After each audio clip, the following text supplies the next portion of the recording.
Hello mga kanyarap, may mini bancheto dito sa may Ola Simbahan sa may San Roque, Marikina City. Ayan, hindi siya ganun karamihan pero marami ka rin pagpipilian. So hanggang May 10 ang bancheto dito sa may San Roque. Ito, may takoyaki, may mga pizza and pasta, iba't iba.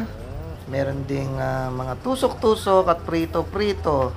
Ayan, tulad ng calamares, kikiam at iba-iba pa. Beef shawarma, mango shake, at mga scramble. So dahil summer, maraming pampalamig na inumin ang meron dito.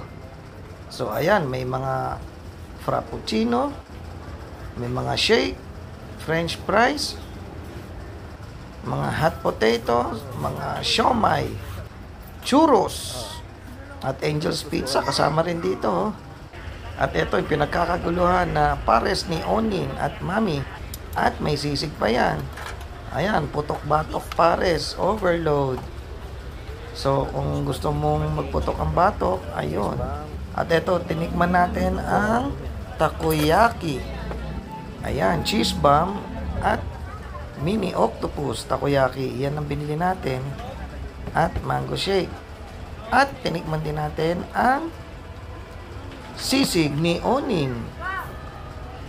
So ayan, napakaraming toppings, napakaraming spices na inilagay sa ating takoyaki. At ito naman ang ating in-order na pork sisig na napakalalaking hiwa. Take out to boss. Ang sisig ni pares ni Oning. So, check natin, tikman natin. Ayan ang presyo. So, kung gusto mong malibang, punta ka lang dito sa Ola. At ito na, ang sisig pares na napakanyarap. At ito naman ang shawarma rice na hindi naman ganun kanyarap. At ayan ang french fries. At syempre, dahil sa kabusugan, nag-CR tayo. Napakalinis ng CR dito sa Ola. Ayan air condition pa ang loob. Kaya okay lang magkakain. Pag sumakitan tiyan, go na dito. Yan, dito lang yan sa may Ola Church, sa may San Roque. Nyarap!